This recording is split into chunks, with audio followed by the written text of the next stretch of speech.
let's begin with the... So first of all, Dr. Panja, tell me about being in a government that's led by the indomitable, fiery, I don't know what adjectives you can use, Mamta Di. What is it like? Yeah, it's very difficult to describe her. She's actually her original. Yeah, she's one of a kind. She is an achiever. I mean, coming to think of the fact that you are having Achiever Awards here. And of course, Bengal itself has achieved a lot, and she herself is an achiever. Mamata Banerjee, coming from such a humble and a modest background. Yeah. But more than that, it's not what one achieves for oneself, but to do it for the others so that the others can also achieve. So that is what the government of West Bengal is also trying to do. And as you introduced me, the department that I look after, Women, Child Development and Social Welfare, is a very important department also. And she has, our Chief Minister has put her entire focus on this. She's put her entire focus. I mean, things are so different, now, especially, I don't know, maybe expectations were very high. And at this point of the time, if you look at all the states in India, there's only one lady chief minister. Previously, you had Jayalalitha, and I think you had Vasundhara Raje, Mayawati, Sheila Dikshit ji. So there were some, but at present only Mamta Banerjee. So that is also one very big thing that we need to remember that. It's a very tough world. I think we can all applaud that. Clap. Thank you. I think most of us have digested that fact. Yeah. So it's not very. So what is there to applaud? It's not new for us. I mean, exactly. I mean, you would not throw her in any particular gender, but sometimes it really needs a mention. Because actually, eventually, when you are in such a field or in any kind of field, really, it's not the gender, I guess. The achievers do not really look at genders. So the achievement, they look at the achievement. But all said and done, we just cannot forget the fact that, no, we have a woman chief minister, just like we have a woman as a president now. We had a woman as a prime minister. So things like that, those ultimately do come within a mention. So, Dr. Panja, I wanted to ask you, you've been a municipal councillor, you've been an MLA, you've been a minister now since 2013. That's almost... 2011. 2011. That's almost a decade, more than that. So, third term. Yeah. Running. So what has public life taught you that medicine didn't? We are... actually, I was married into a family of... a political family, you can say. Ajit Panja ji is my father-in-law, so he's no more with us. But basically, he was the black sheep in the family. Otherwise, there were no politics as such in the family. So he only started it. But why do you say black sheep? No, because he used to say that they are all doctors in the family. I'm the one who's the barrister, Bharat law, and. It comes very naturally, I guess, for those who are students of history or political science or, bar at law, senior advocates. They very quickly and very nicely, very swiftly, seamlessly come into politics. It's very difficult for people like us who veered from medicine onto politics. So mine was, of course, just by chance. I never nurtured any political ambitions. It is just that I used to help my father-in-law. Yes, of course. I was practicing a doctor. I still do practice, but I do not do it as much as I used to be before. I have always been associated with an infertility institute. So we are actually, this institute, right from the very beginning, and ever since I joined, we look after, or rather we look into the needs of couples who are wanting babies. Yeah. So it is very, I keep saying this, that in a country where there's so many of them, where some, most of them want sons. Yeah. When you look at the problem, then I think, and that should not, you really discount, you would further on discounted. It's very funny. You see, the moment I used to go to a usual hospital too, and I do ultrasound. So the first question that the pregnant lady or her relatives would ask, more than the lady who was pregnant, it's her relatives, over-enthusiastic relatives, would ask, "Ladka hai ya ladki?" So I would always say, "Ki hum to ye nahi bolenge aapko." So I'm not going to say this. But when I went into the field of infertility, I realized how, that was a question which one should really, you should actually scold the people who ask such questions, because you're looking for them, for those who are not conceiving, is it a boy or a girl, doesn't matter anymore. It doesn't matter. So, life teaches you a lot. So, I guess life also taught me, I don't know, even though I veered into politics, as I said, it just came by chance, and first I refused. Then I was told, why don't you try? So it was just... Why did you refuse? What was your apprehension? No, the one which I refused was I refused to stand for election. I said, okay, I'm in the organization, Right. fine. It was just coming step by step. Yeah. First it was like looking after the organization, then it came as an electoral chance. But it's not about me out here. What I was trying to say was, in medicine, we were looking at many people. Yes, there is a domain, there are many patients you can help with, of all kinds, of all, all economic strata. So there is a goodness in it. There is a feeling of, otherwise also a feeling of social welfare. You learn a lot, and just because a person can't pay, I will not give that same kind of medical advice. This doesn't come to us. So that was one. But when I went into politics, then I saw that the field was much larger. Yeah. And then I could use my medical knowledge, my acumen, plus I could do much more. So that is the advantage which I got. Anybody who would... it's so good that you say that, because often we become quite cynical about politics and what it can do. We think it's only about, making money. I don't blame them. It's a touching I don't blame anybody topic. for this. It's a touchy topic right now. But there is a lot that can be done that is good as well. And, some of the schemes that your government has launched have actually transformed lives. Yes. So can you talk a little about the changes that you've seen? You've seen on the ground a girl who maybe had no hope. She thought she would get married at 14. Under Kanya, she got a scholarship and she did great things.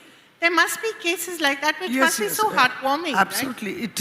It is a very rewarding scheme, I feel, because just think of a girl in the village who we are expecting that around 15, 16, she will raise her voice against being married. Right. She's so vulnerable herself. Yeah. We are also dealing with an adolescent physiology. At that time, there is a tendency to elope. So all this should not happen, and that you should be with studies, you should not be married, do not run away from home because there are so many perils. It is very easy for us to say when, in families like us, okay, with our children, the protection that they get, but they are socially unprotected. Yeah. So it's very difficult for us to explain to them. And it's only their experiences and stories which her friends may have narrated of the terrible experiences that they've gone through, because probably they got married early, because they ran away with their boyfriend. Absolutely. It's something like that. So Kanyasri was a scheme. It actually began because in the state, prior to 2011, we used to see annually there used to be neonatal deaths. Right. And the numbers were huge. And at that time, when we were in the opposition, we used to protest, we used to be on the streets, why there should be so many neonatal deaths. We never understood why it used to happen. So why it should happen, we used to protest politically. And then when you evaluate it further on, this is how Kanyasri helps, because what Kanyasri does is, it says that you should not be married if you're going to be associated with this scheme. It also says that you should be in a school or a college, right, or a madrasa, or an ITI, any kind of technical institute. And it also, if initially there was an annual income to it, which was very, we all inclusive. The idea was to include everybody. So it was a income scheme, which we finally did away with the income level. But the basic idea was this neonatal deaths which were happening were due to an early marriage. Or, yes, of course, an early marriage with an early pregnancy.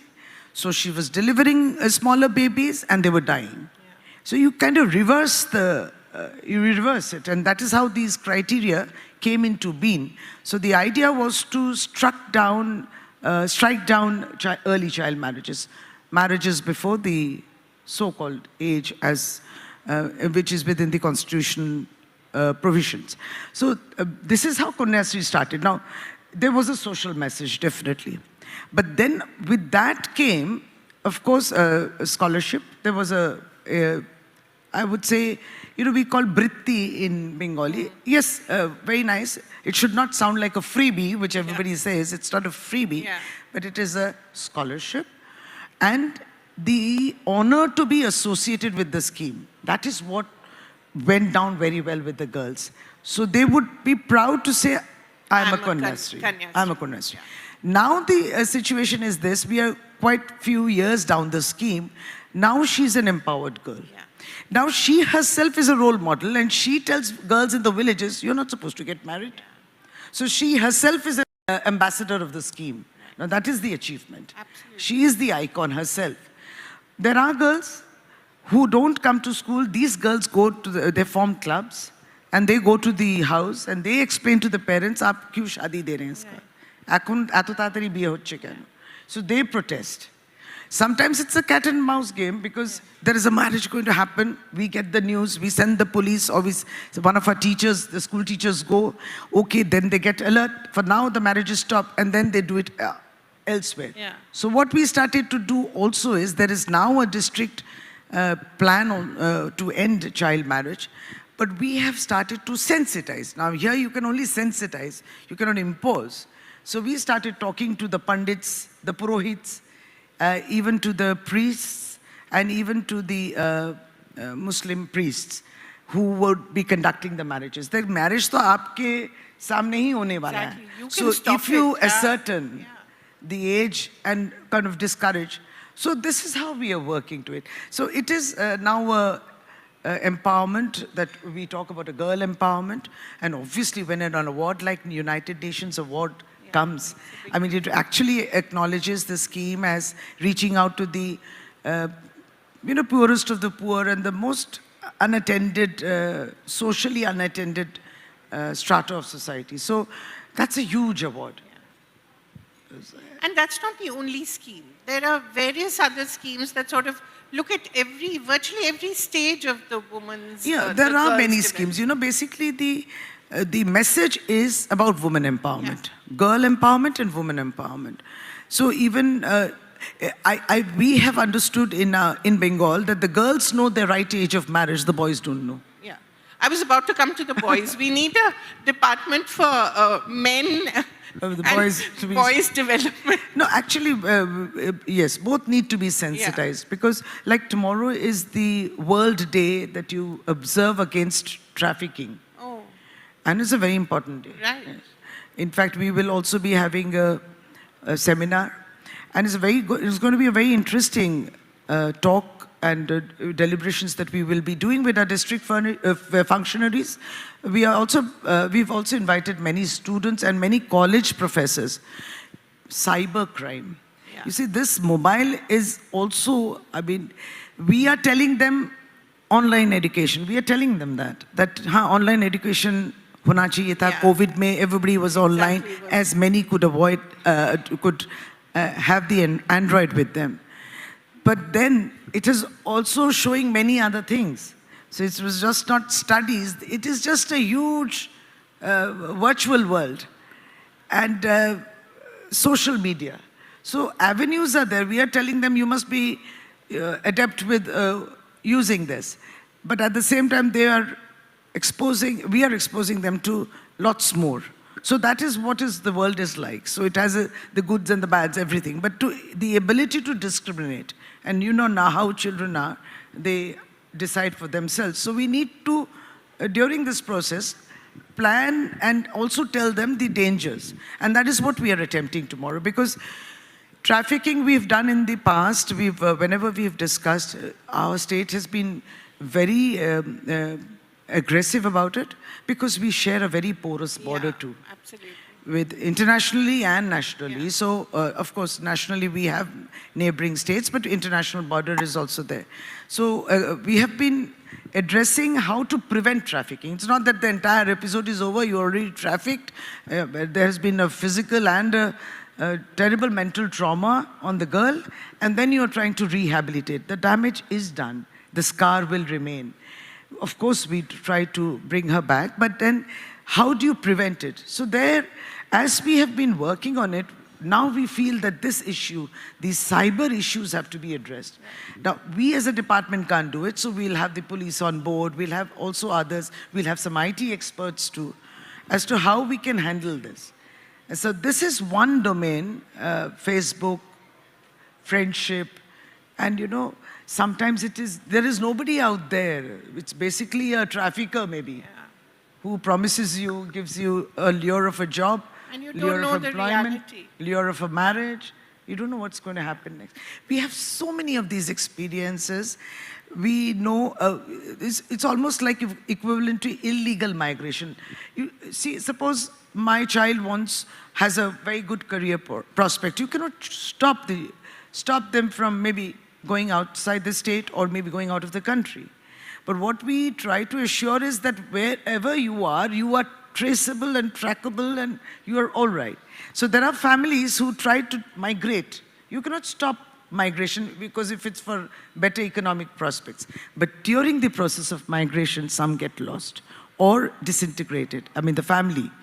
So illegal migration is a very important thing. And there are experiences where the girl or the boy has told the family, I have got some naukri, maybe gone off to Ludhiana, Haryana or Delhi. 1 year, everything is all right. The boy is sending money, or the girl of the parents, everything, the phone number, everything, good dialogue, all communications. Just after 1 year, you lose. And then they think, no, maybe she's busy or he's busy. And actually, you lose. Contact. You lose contact because Terrifying, then, that must... yes. And believe me, West Bengal police, even Delhi police, there is an organization called Shakti Vahini. Kailash ji was here yesterday to meet the Honorable Chief Minister. Kailash Satyarthi, his organization, doing excellent work. I mean, most of them don't come out. Yeah. We don't even actually report it. I mean, there are so many such stories where the police actually has gone from here and rescued many girls or women, or many girls from Maharashtra or somebody has come here. Some may have even reached up to Nepal. Yeah.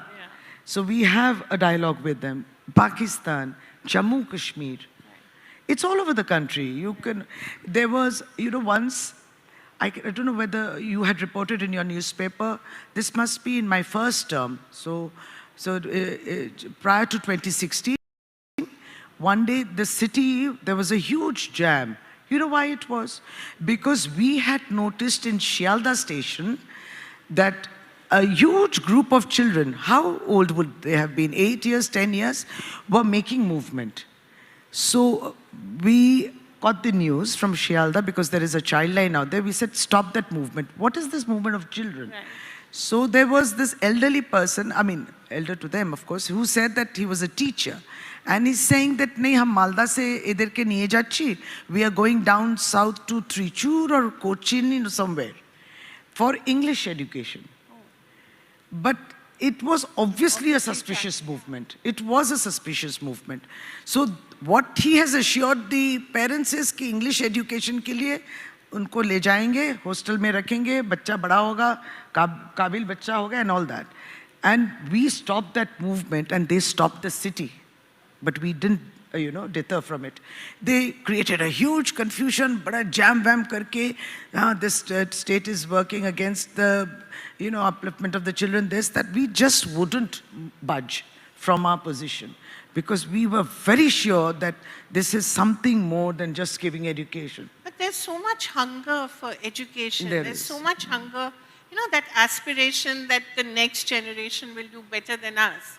And what else do people in India have except education? They can't rob No, or steal. No, of course, so we parents also, have yeah. that sense. So, Yeah, we also instill in them that you must educate your Yeah. child. Usko padhana so zaruri hai. people can exploit that, unfortunately. Yes, people right?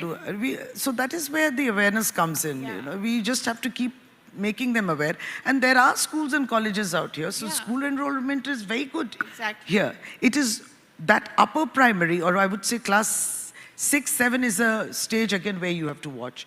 The primary school enrollment rate is very good in our state. And then it drops off. And that dropout, you have to check that school dropout. Yeah. That usually happens because the children start to be economically. Both, yeah, Yeah. the families, so many mouths to feed, but So- that many hands are there, so why not Exactly. put them to work? So you start Irrespective of looking- the gender. Yeah, you start looking at them as ways to make money. But at the same time, there are labor laws. Exactly. I mean, even that has a punitive measure that you Yeah, can take. yeah. But you cannot. I mean, child labor laws are so friendly. If I tell that this child is working in that shingara shop or polishing shoes, don't do that, send the child to school. We are reimbursing you. So they take the reimbursement, they take the money, and again they send the child Send them again back. next. So next time it's again set of money. Then again it's again a money from the government. But then one needs to appreciate, actually, you actually have to understand. I mean, it's very sensitive. They are forced. They are forced to do that. But, you cannot make fun of that. We need to understand that and then again say that, no, you shouldn't do it. And So at this, least the state hours in has to school be are important. sensitive and cognizant and aware. It's a very delicate thing. No wonder it's a woman who's at the head of this. You need to have an understanding. that Yeah, and people- everybody needs to understand. Yeah. It's just not Down the line. Down the line. Everybody needs to carry the message. Yeah. So From the police. From the to- police, even the panchayat has to Yeah. be sensitized. It has to be prioritized. The idea is you have to prioritize. So what is the budget? Even the union budget, if you look at the WCD budget. I mean, it's what, 350 crore. Now, national- whatever it is, that was more for infrastructure. Yeah. So what is the qualitative budget? That is important. So it is a question of priority. But You it's have to also, prioritize. the state has to also align itself with civil society, with people who are working in this area. For Yes. instance, you spoke of Kailash Satyarthi, great ally of the state if it wants to do something. So, No, we also have wonderful NGOs in Yeah. our state. They do wonderful jobs. Right. Irrespective of the fact that NGOs also are under pressure now. yeah, I mean, of where are your funds coming from? So many have reduced their activities. their activities and work because if the fund doesn't come in, Yeah. now the fund is in question. So, I mean, much as we want them on board with us, not many. I mean, that has reduced a lot. So, as a state government, when you look back on almost a decade of change, what is the most heartwarming thing for you when it comes to women? What are the changes that you see? Empowerment. Empowerment, of course, but your party itself has so many powerful women, Yeah. very fiery. Not only that, if you have to make the laws for them. Yeah. So the political empowerment has happened Yeah. here because there is a proper law in place. And of course, we are fighting for the reservation bill. And Right. for that reservation, till you treat them as equal, the reservation will remain relevant. See, it's very easy to say the Constitution tells you right to equality, Yeah. right to livelihood, but you need to observe that. But we don't do it. We deprive of food. We, discriminate between the two schooling. Even if the girl goes to school, she does a certain amount of housework, and then Right. she goes to And school. then she- The boy takes the bag and just goes off, even after coming back from school. So it is how we grow up in society. So unless we treat them as equals, the reservation issue will be there. It's very easy for you and me to say, let's do away with reservation. We are asking for equality, equal rights, then why are we asking for reservation? We are from a state of privilege. We are already privileged. I mean, we have got education Yeah. and everything, thanks to our parents. You see, I have a brother. If my parents thought, nahi, usko hum English medium school mein Right. bhejenge aur isko koi vernacular school mein bhejenge. Not that they thought of that. I mean, they always thought the same.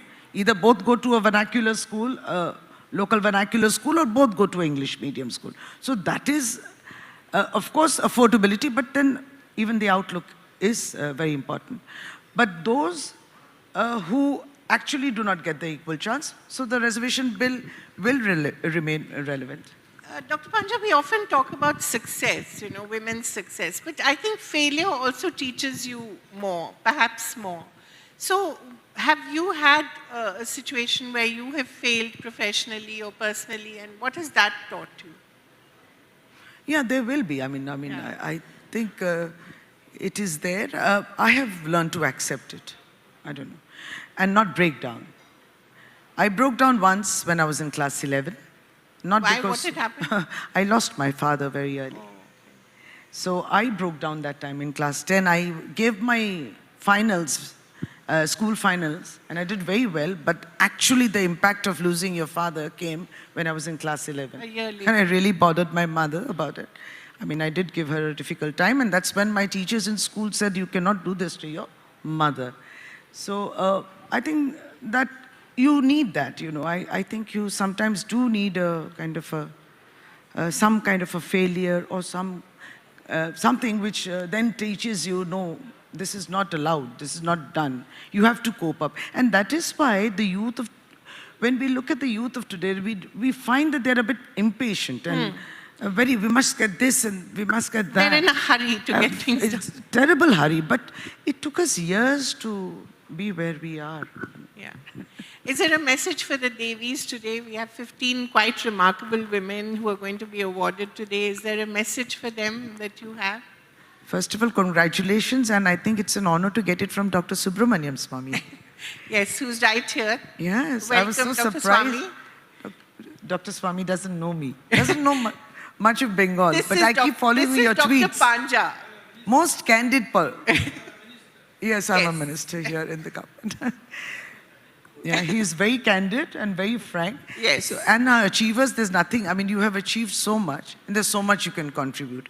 I personally believe that, as I said, that whatever we achieve is maybe for oneself, but we must give it back to society what society has given us. Wonderful. To us. Thank you very much, Thank you, Dr. Panja. It was Dr. such a pleasure to have you, and such a pleasure to have such a minister without any airs, and so cool. A different kind of doctor from that doctor, but equally worthy. Thank you very much.